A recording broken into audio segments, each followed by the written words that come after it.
welcome to the 2020 annual Duke Flap course.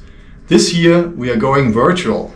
I'm Detlef Erdmann and this is Scott Hollenbeck. Hi, thanks for joining us. We have some special things for you this year, including, for the first time ever, a virtual reality flap dissection.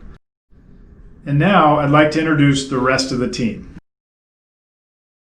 Hi, my name is Brett Phillips. I'll be helping today with dissection of the radial forearm flap. I'm Ralph Erdman. I'm just observing. Helping out. Thanks, Ralph. Yes, sir.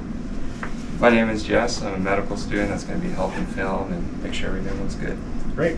Thanks, Jess. And we have? Lastly, I'm Lily Mundy. I'm one of the chief residents here in plastic surgery at Duke.